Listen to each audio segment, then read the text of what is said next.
ግብጽ በናይል ወንዝ የውሃ አጠቃቀም ላይ ስምምነት ላይ ለመድረስ እንደ ቅድመ ሁኔታ ኢትዮጵያ በቀይ ባህር ላይ የወደብ ባለቤት እንድትሆን የሚደረገውን ጥረት ልትደግፍ እንደምትችል የሚጠቁሙ መረጃዎች ወጡ።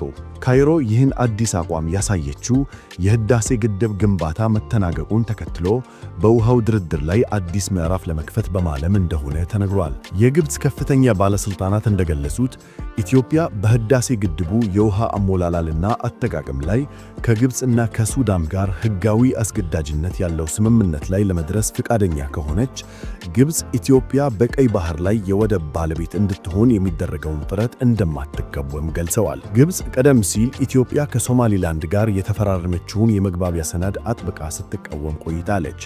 ይሁን እንጂ አሁን ላይ የህዳሴ ግድቡ ጉዳይ በናይል ወንዝ የውሃ አጠቃቀም ላይ ግብጽ በምስራቅ አፍሪካ ያላትን የዲፕሎማሲ ተጽዕኖ በመጠቀም ኢትዮጵያ በሰላማዊ መንገድና በጎረቤት ሀገራት ዕውቅና ወደብ የምታገኝበትን ሁኔታ ለማመቻቸት ፍላጎት እንዳላት ተነግሯል። ኢትዮጵያ ወደብ አልባ ከሆነች ከ3 አስርተ ዓመታት በላይ ያስቆጠረች ሲሆን በቅርቡ ከሶማሊላንድ ጋር የተፈራረመችው ሰነድ በክልሉ ከፍተኛ ውጥረት ፈጥሮ ነበር።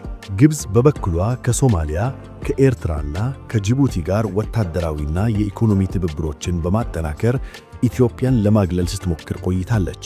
አሁን የቀረበው የወደብ ድጋፍ በውሃ ስምምነት ሐሳብ በሁለቱ ሀገራት መካከል ያለውን የቆየ ጠላትነት ለመቀየር የሚደረግ ሙከራ ተደርጎ ይታያል።